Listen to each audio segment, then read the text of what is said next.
स्वरचित कथानिका पुस्तकर गोटे कहानी होउछि नितेई धोबणी।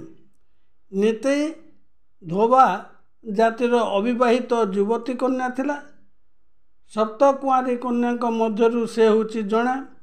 अन्य कुआरी कन्या मानक परि से जरादेवी सेवा करी अद्भुत शक्तिर अधिकारिणी हो पारिथिला।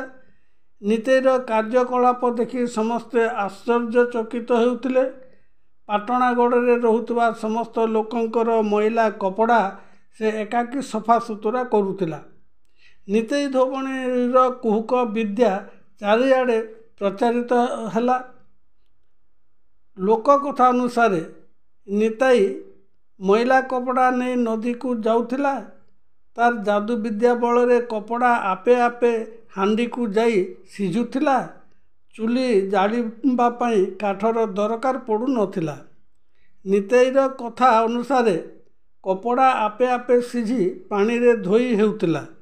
जा कहिले कपड़ा गुड़िक पूर्व दिग को उड़ी उड़ी जाई प्राय 2 माइल दूर रे बिछेई होई सुखुथिला।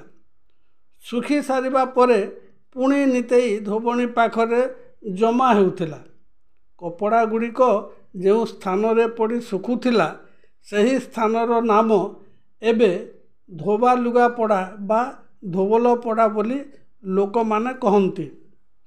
कोशल इतिहास रु जना पड़े जे थरे मगध देशरु जणे पंडित नितेईर प्रशंसा शुणी परीक्षा करिबा पई आसिले। सही पंडित ता पाखकु आसिबार कथा नितेई धोबणी आगरु जानी पारिला एवं जादूर करामती देखाइबा पई प्रस्तुत होइथिला।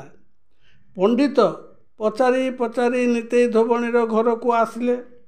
सेतेबेले नितेई 2 गोड़ को चुली रे पसई रोसई करुथाए। गोड़ 2टी निआरे हुतु हुतु होई जलुथिबार देखि पंडित विस्मित होइगले। पंडितंकु पिंढारे किछि समय बसी रहिबा पई नितेई अनुरोध कला एवं निज पोष्यपुत्र को डाकी ताकू बाईगण काटिला परी टिकी टिकी करी काटी पकईला। सही पुअर मांस रे व्यंजन तैयारी कला। पंडितंकु भोजन करिबा निमंते डाकिला। पंडित निरुपाय होई नितेई पाखकु आसिले। पंडित खाइबा पाई बसिबा परे नितेई सही पुत्रर नाम उच्चारण करी डाकिबारु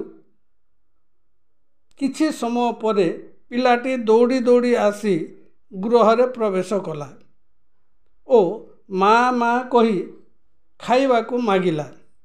पंडित महाशय नितेईर एपरी कुहुक विद्या देखि आश्चर्य होइगले एवं नितेई को गुरु रूपे ग्रहण करिथिले।